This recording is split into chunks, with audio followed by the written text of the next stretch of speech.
In 2010, if you'd spent just a few hundred rupees on Bitcoin, you'd be sitting on millions today. It sounds like a myth, but it's true. Bitcoin started as a quiet whisper on obscure internet forums.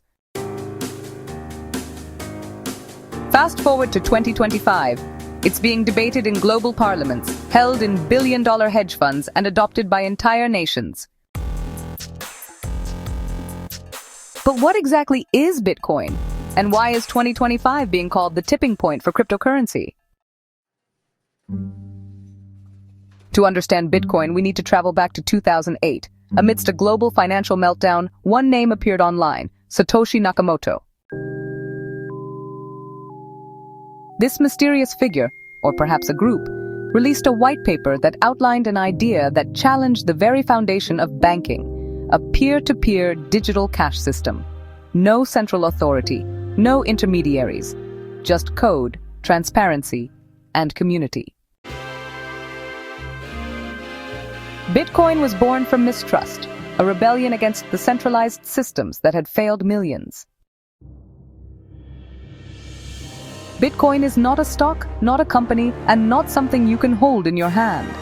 It's digital money built on blockchain technology, a decentralized public ledger where every transaction is recorded and cannot be altered. Bitcoin is limited to 21 million coins ever. That scarcity, combined with transparency and security, is what gives it value. It's often called digital gold, and for good reason. No one can print more of it, and no government can manipulate it at will. While Bitcoin was the spark, Ethereum was the wildfire. Launched in 2015, Ethereum brought something new to the table: smart contracts. Now, money could be programmable. Imagine lending, borrowing, insurance, trading, all without a bank.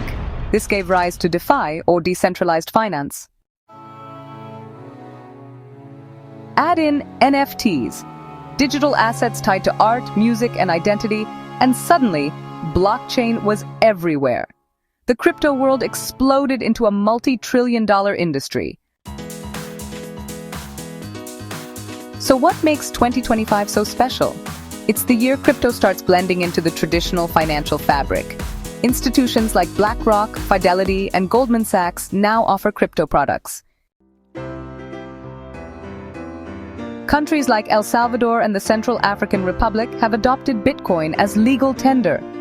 The United States is rethinking its SEC regulations.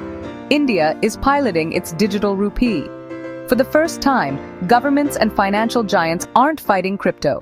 They're embracing it. Predictions from financial institutions are bold. Cathie Wood of ARK Invest believes Bitcoin could hit $1 million by 2030. JP Morgan predicts Ethereum will underpin the future of finance. McKinsey estimates blockchain tech could influence over $5 trillion in assets. The real shift? It's not just price, it's utility. From remittances to identity verification, from gaming to healthcare, blockchain is quietly disrupting industries we rely on daily. But let's pause for a second. With hype comes risk. 2022's FTX collapse is a brutal reminder. Millions lost, billions vanished. Scams, pump and dumps, and hacks still plague the industry. Governments are scrambling to regulate. Critics warn of speculative bubbles. But this is also what the early days of the internet looked like: chaotic, unregulated, full of scams, and yet world-changing. At its core, cryptocurrency isn't about tech, it's about people. In countries with hyperinflation, Bitcoin is a lifeline. In authoritarian regimes, crypto represents freedom. For the unbanked, it's financial inclusion. For creators, it's direct access to income. And for you, the curious viewer, it might just be your way to take control of your financial future. You don't need to buy a full Bitcoin to participate. You can start with 100 rupees. But before you invest, educate yourself. Choose regulated exchanges. Store your crypto safely, preferably in cold wallets. and never invest more than you're willing to lose. Crypto rewards the informed, not the impulsive. Begin with research, not Reddit. Follow credible sources, not viral tweets.